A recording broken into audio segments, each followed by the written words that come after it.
We're very fortunate to have a native who is very much involved in the horse world, has been all of his life, and he's going to tell us about his experiences and fox hunting in the foothills and how it started. Gerald Pack.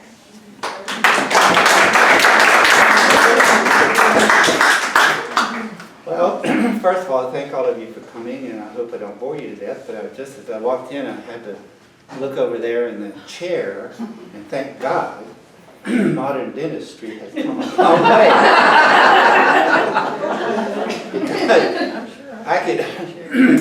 I could remember that guy up in the middle that used to be my dentist when I was little. It scared me to death, so my mother took me to Dr. Mize. And so I think I might have been 10 or 12 max. Every time Dr. Mize got my teeth straightened out, I sold him a horse.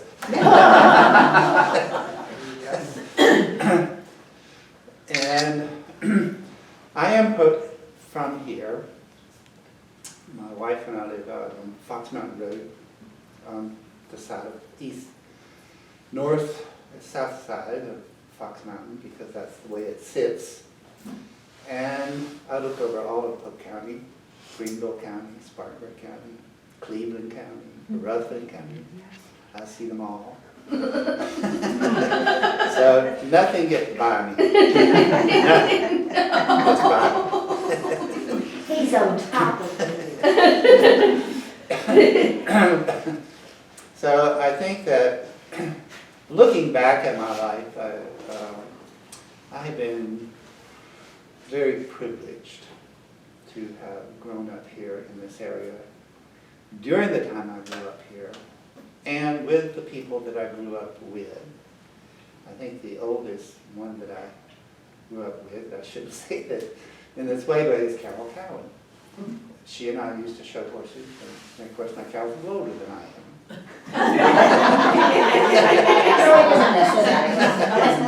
But she always had really good horses, really good horses. She was hard to beat, but I beat her sometimes. But she was very difficult to beat. She had some really, really good horses. And not only were they good horses, but her father bred them right here in Tryon. And her father was one of my first people to give me pointers with my ponies that I had and encourage me to get involved, go to the horse shows, going to the races, etc. as a very, very young person. And then, but of course I was one of those horse-crazed kids. A pony, there's no use for me to go to school, there's no reason to, I just wanted to ride the pony. And then, but what parent would buy a black and white stud pony Shetland with a western saddle and bridle, put you on and take off? Never been broke. But I rode the thing anyway. It's a wonder I'm standing here. But I was determined, and I had another person who was a friend of my mother's, Virginia Sheppa, who lived on the same road that we did and had a big farm there. They moved down from Detroit, Michigan, and her husband was the one who built whatever it was in World War I for the tanks that we had to make them run better during World War I, and that gave us the ability to win what we did and won through World War II. And there was another family that had moved down. I was a little older at that point, probably 12, by the name of Mr. and Mrs. Vida. His name is Frank Vida. They bought my grandparents' old farm after my grandfather passed away. And Colonel Vida was Eisenhower's right-hand man in World War II, all through the war. And when they retired, they somehow came here because I think they had a friend here or something. So they brought all of their horses from the army that they had and moved here. She had Nubian goats. And they sold Nubian goats all over the world. They shipped them out of here on trains to wherever they were going, even into Africa. They sold a lot of them. And during that time, there was a fellow by the name of Glenn Winger. I'm sure Carol remembers Glenn very well. She worked for Jamie Gagne. And we knew Glenn very well, and they did a lot of business with my family who were in the lumber business.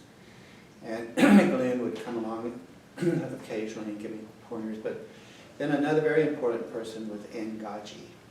Ann Gaji, which Carol I'm sure remembers Ann and her family, would come over and give me pointers and little lessons on my ponies and so on and so forth.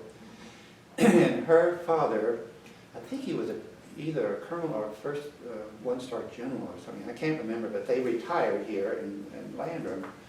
And so she was a very interesting person. And then I moved on, started riding some with Arthur Reynolds during the summers and showing with them. And of course then, during the time that Glenn was involved with us, which was quite a long time, he of course worked for Mrs. Gagne, and Mrs. Gagne came out to try some horses that Glenn had.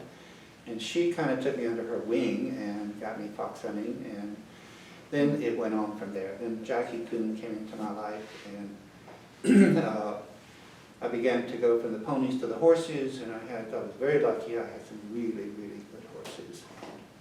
And of course, back in those days, $500 would buy you a good horse. Now you have to try around 50, and you have to try it real hard to be sure you get the right one. But I was very lucky to have all those people in my life. And then Colonel Morse came to retire here. I was able to work with him, and he was one of the ones who taught Gordon Wright. I started riding in Gordon Wright's clinics during the winters when he was here.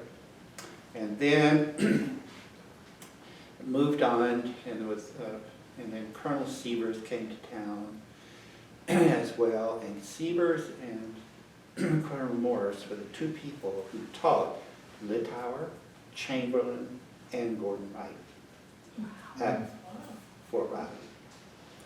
And of course the three books that were written, one by Littauer, one by Chamberlain, and one by Gordon Wright, came all the way from the Army and the Army manuals to the books that those people wrote. I always thought that Chamberlain's book was the better one of the three. I've read all of them. If you read Littauer maybe 10 times, you'll get what he meant. But not that it wasn't good. But it was in such detail, the way he wrote it, that you had to reread it until you got his point. And he would start you from zero and take you forward. So it was a very interesting time that I grew up here. And then with the fox hunting, that was just right up my alley. And back in those days, we had hunting country that was probably close to the Virginia, Pennsylvania hunting countries as you could get. I remember meeting at what we call Black Bottoms down here on the Pinecrest, and going out from there down through the cotton patch and on. And you could literally ride and hunt all the way from the town of Tryon to Campobello. Mm-hmm. And we had nice, large landowners. We had a few, what I call the horsettes around, small mini farms or whatever you'd like to call them, doesn't matter. And but then the rest of them were 300 acres, 500 acres, 1,000 acres, 1,500 acres. Fort Collins became kind of one of the smaller ones. I think I had about 380, if I remember correctly. Then you went on over to what was called at that time Bar C Ranch. And Carol and I are probably the only two that could ever remember the Bar C Ranch part of it. But then in the later on, after the team was formed here at Harmonfield and in Tryon in the mid-50s, a little bit later, around 58 or so, maybe a little later, then the Del Gricios moved here, but they moved here because they came to visit the formation of the United States equestrian teams being formed here, okay? Now, when they formed those teams here at Harmon Field, Denimothy was hired for the jumper team, Legoff was hired for the combined training team, and then Major Borg, he was a major at that time, was in charge of all the dressage horses. So they were all three formed here. Now, as they went on, Carter and I think the Mahlers and I don't know who else was probably involved, probably Kimberly, probably, I think there were 4 of them, if I remember correctly. Coons at that time moved here in the 50s. And then they wanted to have a home for the United States equestrian team here. And they were actively looking at farms at that time. And it just never got done at that point because the guy who owned, what's the name of the one in New Jersey, Gladstone, he wanted to give it Gladstone to them to have them there because he said all the money was in the Northeast. All the riders were in the Northeast. And he thought that that should be the home. Well, everybody always hated the place because it was so flat and buggy and hot and humid. They didn't really want to go there that much. But, and then too, during the time that the team was here and formed here, and Carol should be talking about this because her father was the one who was in charge of taking care of all of that. And someday we'll get her to give a little speech on that because it's very interesting to do it. But anyway, back in those days, your average run on a red fox, and an occasional gray one, would be about 3 miles. Wow. The other runs would be a minimum of 7 plus. I remember when I was 16, I had a really nice little mare that I had found. There was a fellow named Furman Brannon down in Chesney, South Carolina. And he always had really good horses, and he had a lot of mules at that time, a lot of big draft horses and so on. And we got some of our ponies and horses from him at that time because he furnished those big Belgians and perch runs from my father's sawmills back in those days, and they always came in pairs. And he called and said he had his mare and I should come and buy her, so I did. So I got her going. I might have had her a month or something, I can't remember. And I went to the meet, and it was right down below, behind where Bilo in Landrum is now. We met there, Mr. Christopher's farm. And we went across from Mr. Christopher's, not too far, down on the creek there, going up towards Fairview Farms, where Wallace's live, right in there. And we struck a big red fox. And before we did that, and before we left the meet, I asked Mr. Reynolds was hunting the hounds that day. So I said to Mr. Reynolds, I said, how close do you want me to stay to you? I don't want to interfere. Now here's a 16-year-old talking to one of his teachers who was probably, I don't know, 40s maybe at that time. And he said, son, he said, you keep this red coat in your side and don't you let it go. And I said, okay, that's the deal. So we hit this fox and off we went.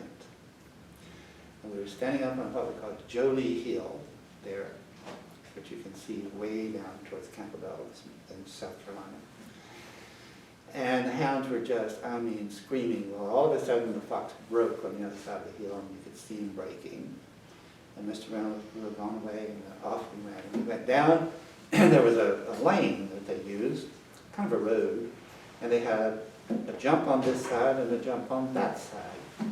So we went galloping down that hill and we had about close to 100 people out from all over the country, all over the world that day.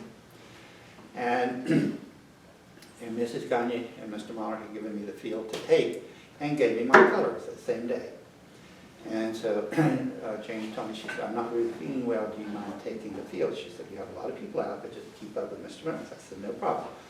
And so So anyway, we went galloping down through there, and I thought, oh my God, I've never jumped anything outside the ring on this mare. And here I have all these beautiful thoroughbred horses behind me, and the richest people in the world behind me. And I thought, oh God. So I pulled up pretty close to Mr. Reynolds, and over he went, and over she went, and over he went over the next, and over I went on the next. I said, okay, thank you, God. We're all the way. We ran almost to the town of Campobello.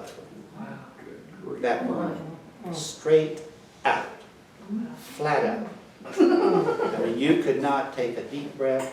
You had to keep your eyes on those hounds and Mr. Reynolds, and away we went. And so we got down there going to, I don't know what it was, 250 or 256, something down there, going into the town. And before we got to what we call Skunk Hollow Road, the fox had gone in on a kind of an old hollow back in there, not far from the road. And so we pulled up, I turned around and looked, I had 5 people behind me. And I thought, whoo, where are they? I mean, here they were mounted on the most expensive horses that you could possibly buy, okay? One was Gerald Schmidt on a horse they called Hunting Horn, and then we'll forget it. Big old chestnut horse, and she was right there behind me. And just a handful of other people. So Mr. Reynolds told me to come up there, and he said, you go in there, you get behind them in the wood. And he said, when I blow this horn, you crack your whip and yell at them and push them out of there. And we did. I did exactly what he said. So we roded them, I never will forget it, we roded them up the road to turn right on Skunk Hollow Road, because, see, we didn't have the expressway back then, and it was just country.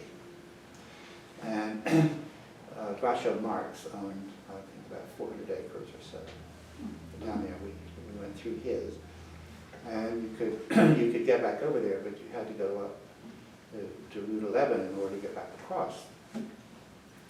So we were riding the house down the road, just steadily walking around, and with an occasional short trot.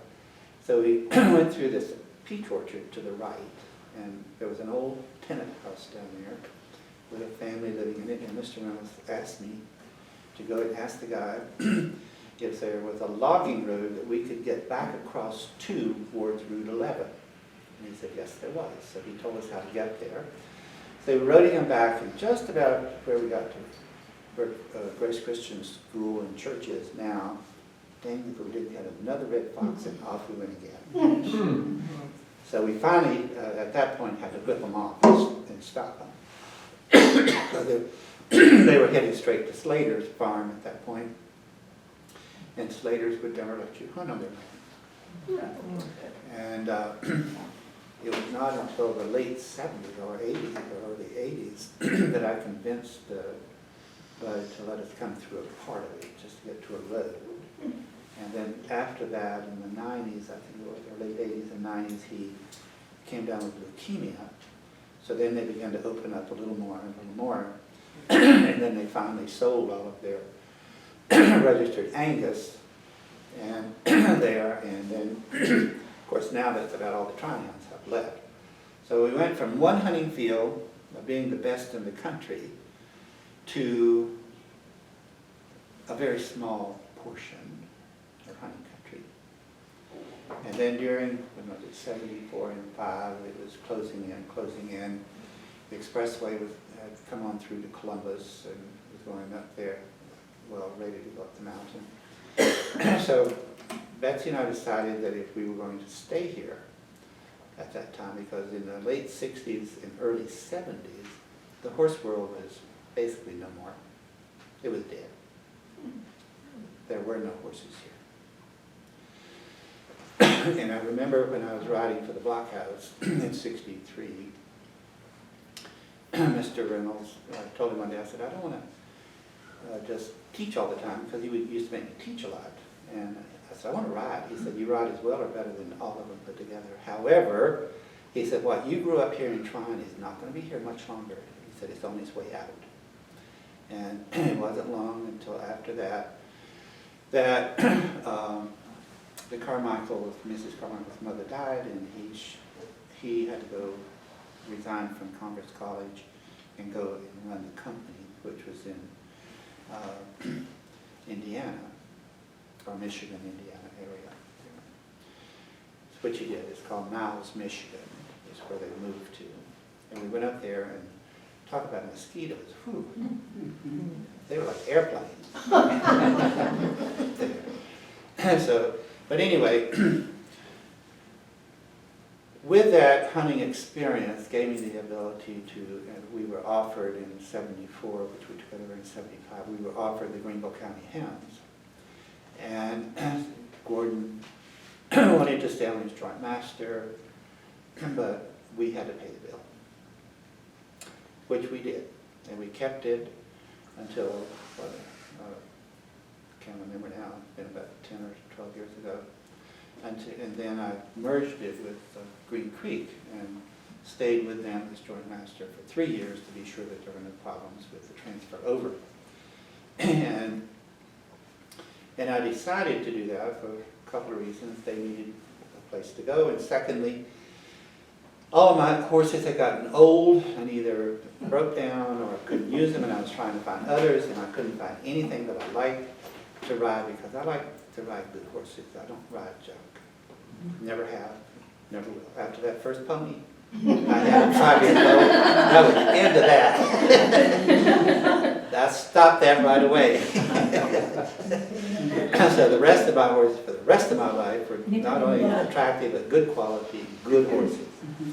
And then, even before I was married, I used to hunt a little bit around Virginia, and then after Betsy and I were married, then we hunted a lot in Virginia. And we also had hunted our own pack as well.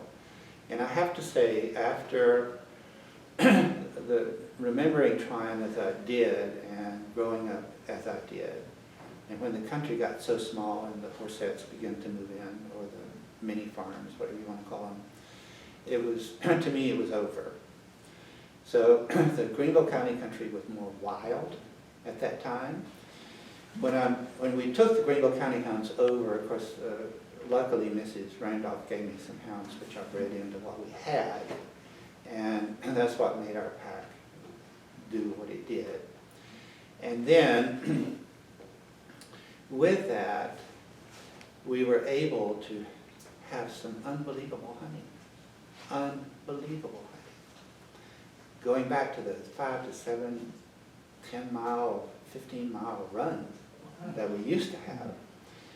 When I first took it over, we had 6 packs of hounds, private packs of hounds in Greenville County alone.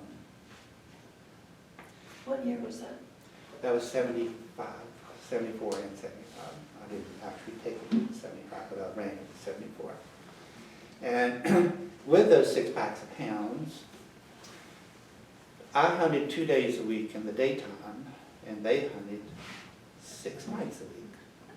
So those foxes were fit, smart, sharp, fed well, and did well. Very well.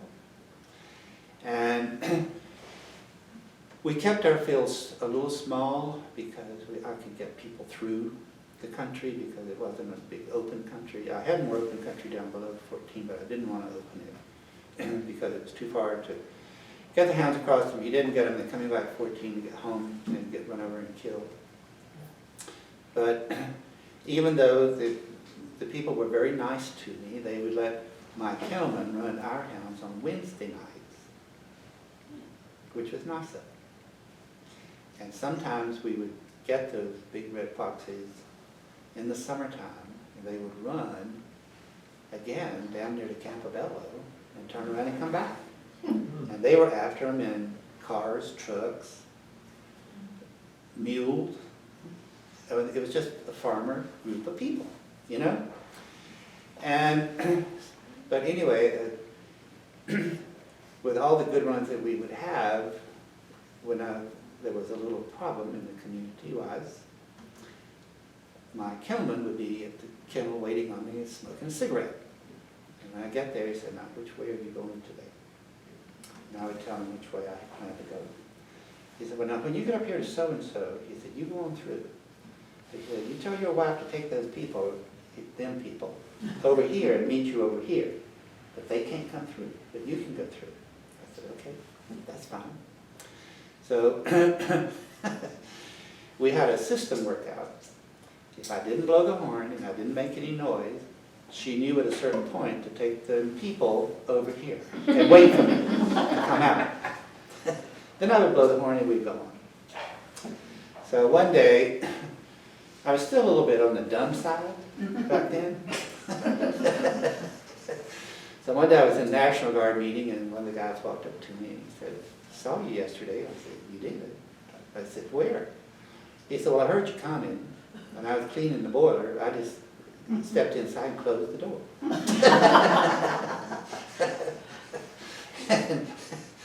And I said, oh, okay, I got it.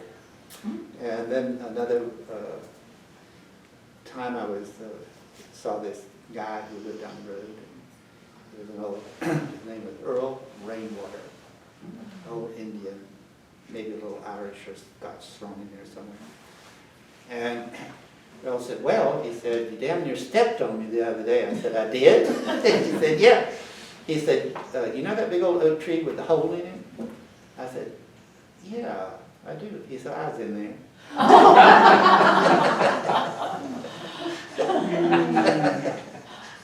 I said, okay. And some of the most fabulous hunting, a lot of people have always said, well, the gray foxes don't run that far. Well, I got news for you. One day we were hunting, kind of a misty day, not many people out, and maybe 25, something like that.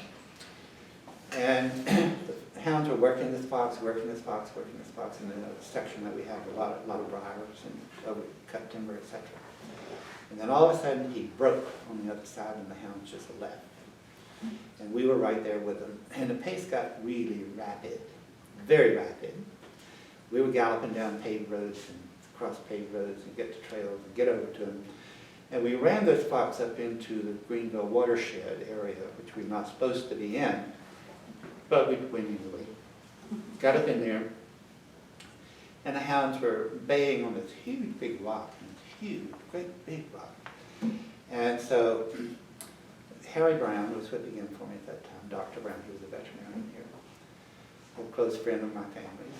So we got up there, and I said, well, here, hold my horse. I'm just going to walk over and see what they're doing, because I could see them, but I couldn't see what they're after. So I walked over there. There was a ledge maybe like this, maybe a little bit more. And I was walking on, holding on to the rock. And I had this one old hound that I kept him at home, but every time the band cranked, he'd get up in it, and he'd go hunting, and when he came back, he'd get back in, he wouldn't stay in the kennel. And so Richard was out there, and like a bird dog pointing, and howling and carrying on, and like, look at it, it's right there, it's right there. Well, like a fool, I went out there with them, about 60 of them. And I was trying to look down under the rock. There was a crevice under there. And I looked down under there, and I thought, God, what if this is a mountain lion or a coyote or whatever? You know, a bobcat that they run under here. And I got down and I saw him. And of course, with that anticipation, the hounds saw him and I saw him at the same time. And they were trying to get him out. They were trying their best, but their feet were not long enough to get him, to pull him out. And when I leaned over and saw him, he was like, looked me straight in the eyes, and I thought, oh my God, this is so dangerous. It was about 100 feet down with this rock going that way into a little hollow. And I thought, Jesus, they could knock me off of here. So then all of a sudden, out he came, underneath 60 hounds that were trying to get him. Oh, wow. Shimmied down that rock, this like on skates. And they were going left and right and trying to get down, and they couldn't get down there, so they went around. And they were trying to close in on him, and he jumped straight out into this little hollow. When he did, they were just really closing in, trying to get him. And he just kind of was bouncing from one side to the other side like this. And all of a sudden he gave a big bounce and went left, and they couldn't stop. I mean, it's 60, 80 pound hound or so. They couldn't stop. So they regrouped and came back after him, and I went running over to get on my horse. Dr. Brown said, "There's no use getting on that horse." I said, "Why not?" He said, "Well, you don't have any horse left." And so all of a sudden I said, "Well, Harry, they're coming right back to us. I think he's going to go back in the rock." And he made a loop, and we see him coming up this way. He made a big loop up the hill and come back. And the hounds were no further than this room behind him, all 60 of them. And he came right by my leg, and he went in a hole in an oak tree about that big. He knew exactly where it was. And bam, in there he went. And I thought, whew, thank God. And they were trying to tear the tree down. They were trying to pull the bark off of it. I mean, they were mad because they wanted him. But they couldn't get him. He was at home. They couldn't get in. So we picked them up. we left them for a while. I didn't encourage them. I just kind of rewarded them, but I didn't encourage them, because you don't want to encourage your hounds too much when they run a fox to ground, because they'll get to where they'll wait on you to come and do it. And you don't, in this country, you don't want them waiting. It's okay to do it occasionally if you want to put a little show on for everybody if they're close enough, which I have done many times. But you don't want to do too much of it, because if you do, they'll get to where they will wait for you to come to that hole and stay there. They're very faithful. I used to tell everybody that hunted with me, I used to say, all of you, I know you very well, because all of you are in my kennel. Because foxhounds and people are so similar, psychologically. Foxhound puppies are like babies. It's almost the same as holding a newborn child. That's how tender they are. And they think, they have a pecking order that they use. And during the summers, I have about 4 different runs in each kennel for the dogs and the bitches, and then I would break them all up and put some of the bullies in with one pen and never 2 bullies in the same pen. And the bitches were the worst. They would get something on one that they didn't like her for some reason, and they would kill her. And I always knew when trouble was brewing in the kennel, because when I went to the kennel to hunt them, that bitch that they were picking on would stay right by my foot. So I knew. I figured it out after I lost some of them. I figured it out. They were telling me they needed help. So what I would do, I would take them and put them in with a weaker group of bitches or a younger group of bitches or something, and I would continue to swap them around so that they couldn't get to where they would be so dominant over an area. There's a lot to know about hunting, fox hunting. Many people, people hunt for different reasons. You have a handful of people who are real true hunting people. They like to go out and see the hounds work. And they enjoy the strategy of how they work. And some people go for the social part. They go to find you at the party. But in today's world, it takes all kinds to make it up, because your budgets now are so expensive. When I grew up, the masters paid the bill. When we had our hunt, we paid the bill. If we had some people that paid, we had a suggested amount of money to, which was not that much, for people to hunt. I think it was $500 was all we ever asked for anybody, or a capping fee. And we would put a 4-time-out capping fees on it. And if they didn't want to join at that particular point, it was okay. We didn't care. But in today's world, with your budgets the way they are, I think my budget was probably about $128,000 max 1 year. But now budgets are going 150, 250. I mean, very, very expensive. So they have to come up with some ways to generate money, because money is what makes it go around. And I was very fortunate to be able to hunted the United States with many different types of hounds, and the ones that I enjoyed the most were actually Piedmont in Virginia. And that's where I put Jordan Hicks.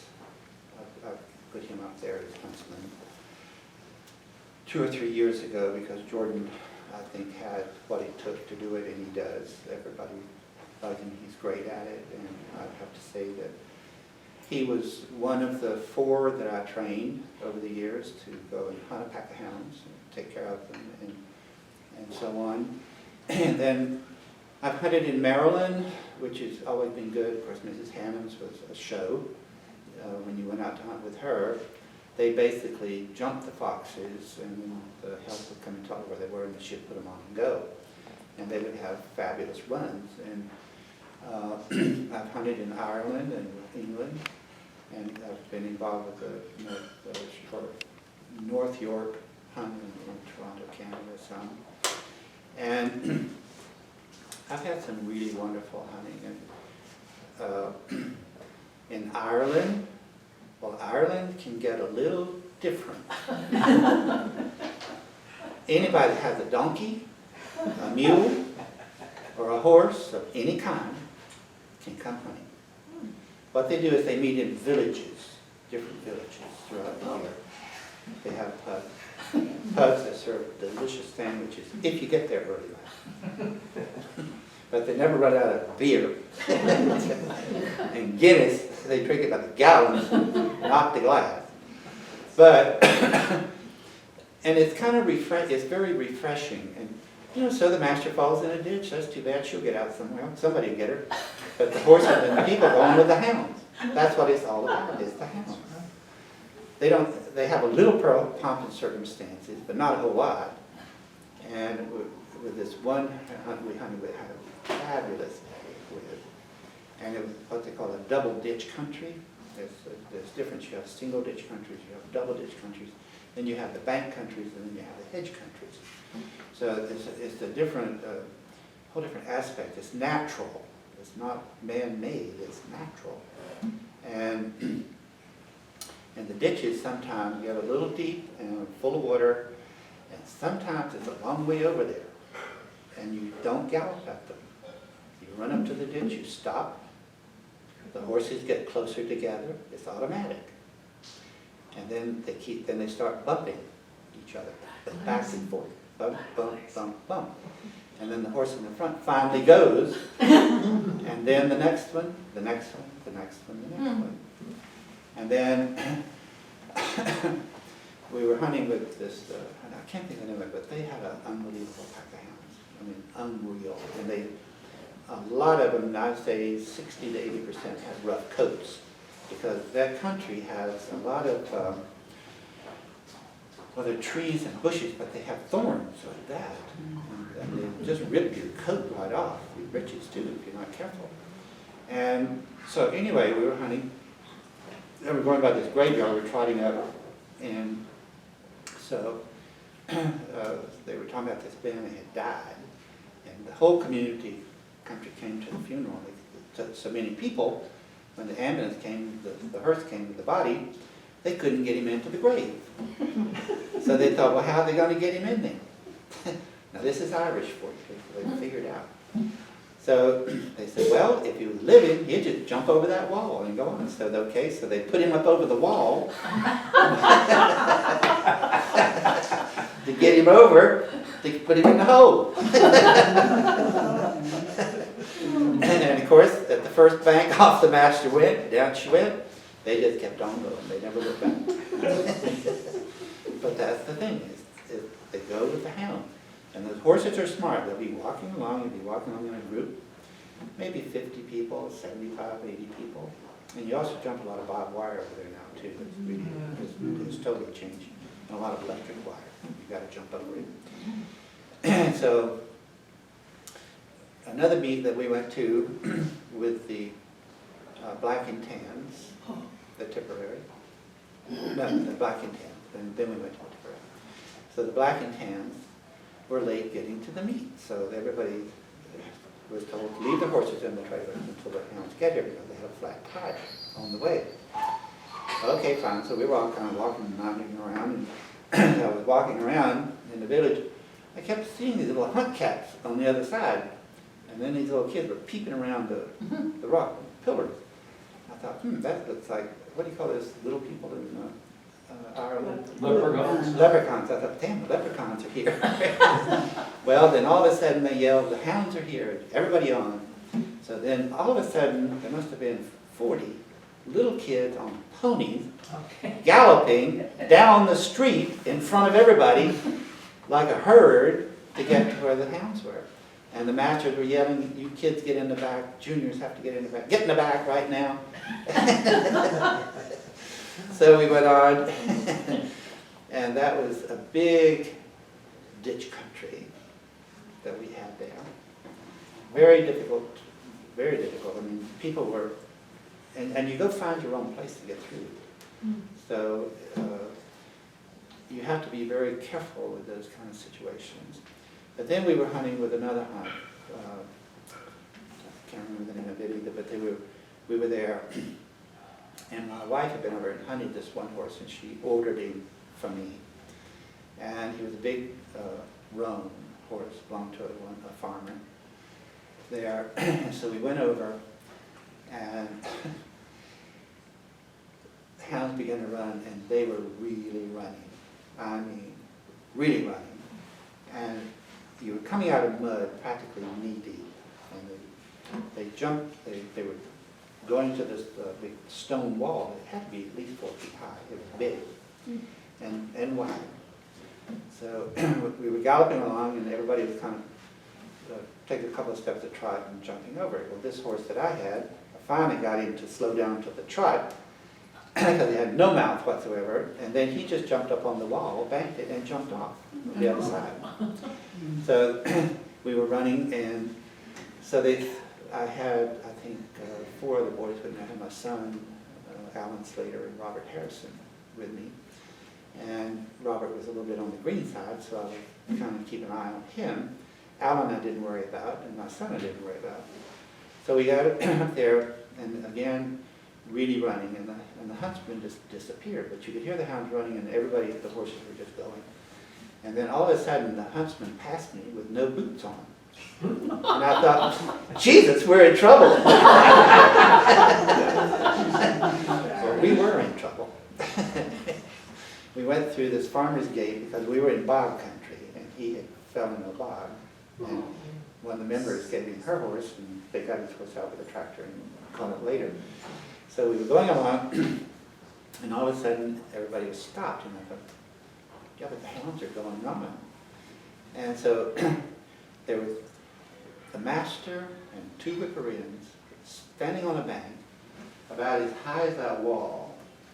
And I swear to God, the ditch was as deep as from where I'm standing to that wall. And they were yelling and screaming and kicking and whipping.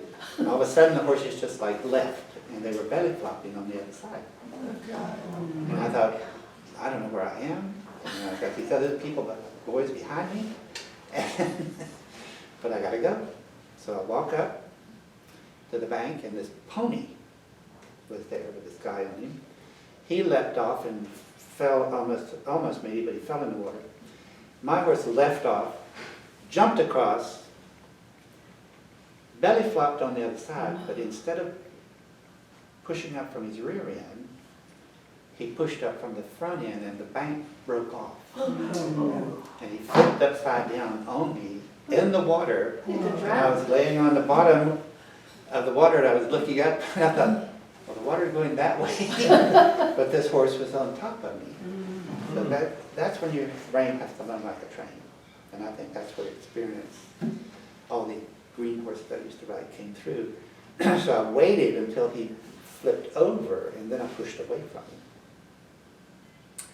And then, of course, there I was, the water was up to here, and I thought, I've got to get out of here somehow. And of course, they had so much water that the banks were soft, and you were, digging in. So I finally got out.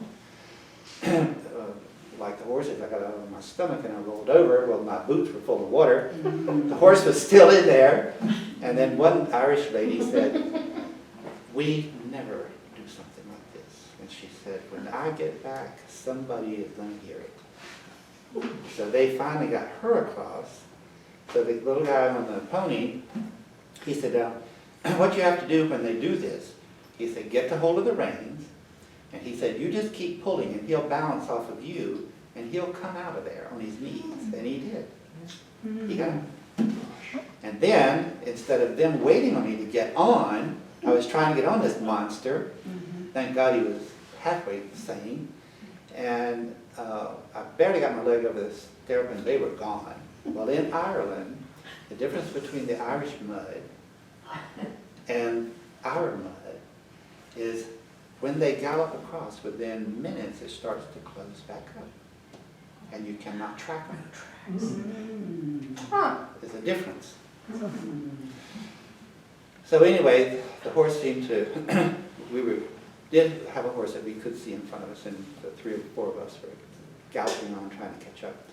So then we finally get through to a place on a hill, and there was no gate. There was nothing. But you could see across in another field, on the other side of a road, McCann Road, and the huntsman, or the whipper-in, was standing up on his horse, looking over a wall that was about 10 feet high, and the fox was going that way, and the hounds were stuck on this side. So I thought, well, how are we going to get out of here? So the little pony goes down, jumps over a little barbed wire fence about like this, lands in the road, turns right, and goes up to where the rest of the field was. And I thought, well, hello, I'm coming. And as I jumped over, there was a big ditch that you had to clear on the back side. So my horse made it over, got turned on the pavement, and we went up, and they thought that was the most wonderful thing, that my entertainment for the day. And that's true. I thought, well, it's good to get back to the United States in one piece. And no, I've had some wonderful, wonderful times. And the privilege of having my own private pack of hounds was something that I will always cherish. And I know Gordon Wright said, he said, I'm going to give you the hunt, but I'm going to give you some advice. And I said, what's that, Gordon?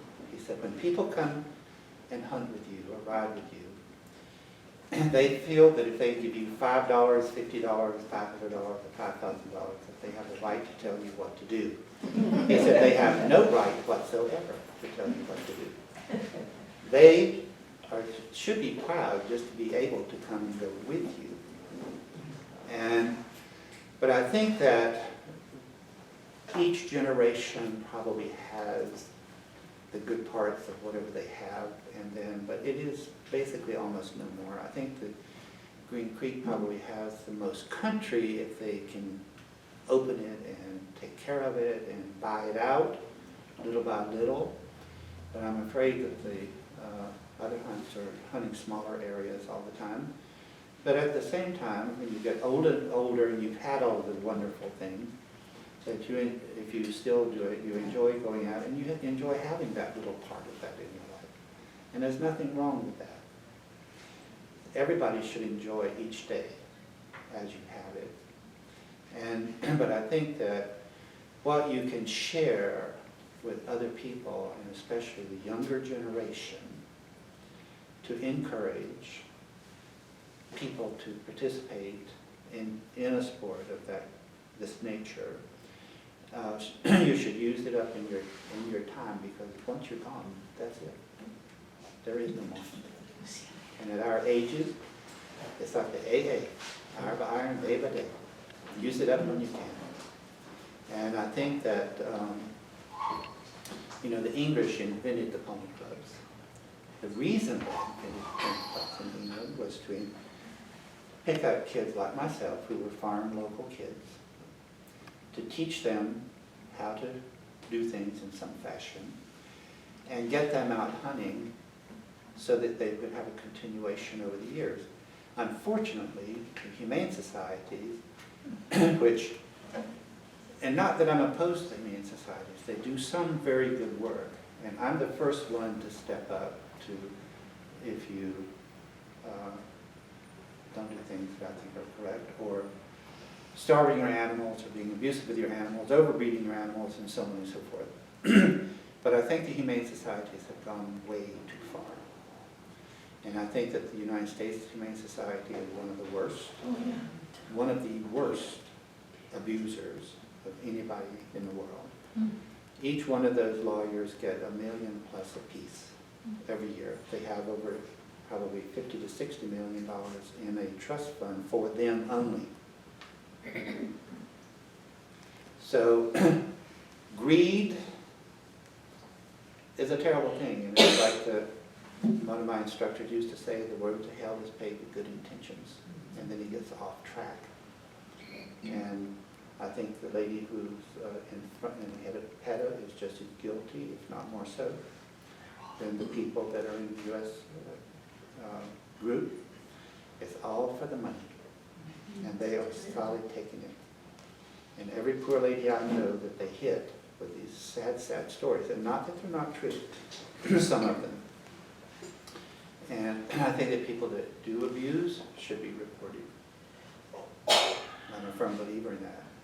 In Europe, you can't breed without a license. You have to have a license, especially in Germany, if you breed dogs. They come and inspect the puppies and put the puppies down that they don't think are quality enough to encourage the breed. Now, that can go both ways. You can also destroy some of the best ones too early. But at the same time, by getting a handle on our breeding programs, it's the same thing with horses. I mean, we have, 35,000 or 40,000 horses a year coming into our programs. It's horrible. If people would breed more selectively and cut down on the numbers, we would have better quality. And then you would have not only better quality, but you wouldn't have to all of this problem. The problem with horse meat, if you're using it, there's a drug named butazolidine, okay?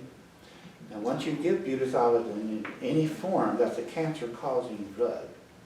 In Europe, the difference is if you breed a horse in Europe, and you're a breeder, you have a passport immediately for that colt or foal, whatever. And every veterinarian that treats that horse puts it in a date on your passport of what he gave that and how many times he saw him. Now if there's any butazolidine in it and the horse has to be put down or dies, they burn it and incinerate it, and they burn it. And there's trucks that come around and pick it up, and it goes to incinerators. Now the horses that don't can be used by human consumption or for dog food or whatever.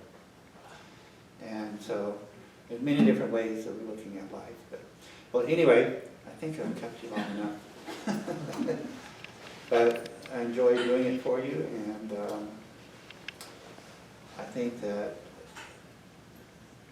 everybody that wants a horse, that loves a horse, should have a